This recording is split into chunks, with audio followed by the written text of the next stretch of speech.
ഖദീജ ഒന്ന് ചെരിഞ്ഞതാണ്, കുഴപ്പമൊന്നും പറ്റില്ല, കുഴപ്പമൊന്നുമില്ല. ഞാനെന്താ ഹാപ്പിയായി കുത്തിയിരിക്കുകയാണ്. എങ്ങനെ ചരിഞ്ഞ്?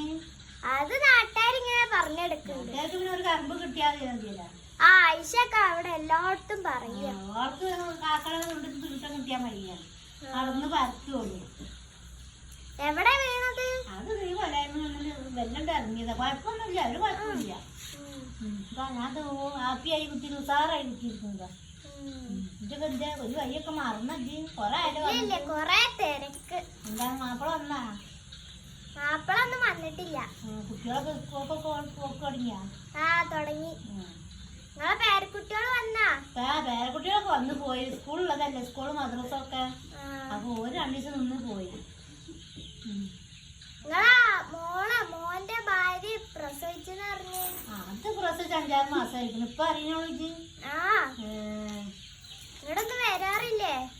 വരാറൊക്കെ ഉണ്ട്. അപ്പൊ വന്ന് പോയിട്ടോളൂ. ഇനിയിപ്പോ അടുത്ത് വരുന്നുണ്ട്. എന്റെ മരുമോള് പിന്നെ വിളിക്കാറും ഇല്ല, ഒന്നുമില്ല. അതെന്താ എന്റെ ഫോണം കൊണ്ട് ഇക്കാറ് വിളിക്കാത്തത്? അതിന്റെ ഇതൊന്നുമല്ല. ഓളൊരു ഇതാണ്, ഓള് തള്ളക്കോടി വിളിക്കില്ല. അമ്മായിയമ്മല്ലേ എന്തെങ്കിലൊക്കെ കൊടുന്നൂടെ? ഗൾഫിനോടൊരു പ്രധാന കാര്യം പറയാനാ വിളിച്ചത്. എന്താ ഖദീജമ്മേ? ഖദീജക്ക നമ്മളെ ടോമി ചത്തത് അറിഞ്ഞാ?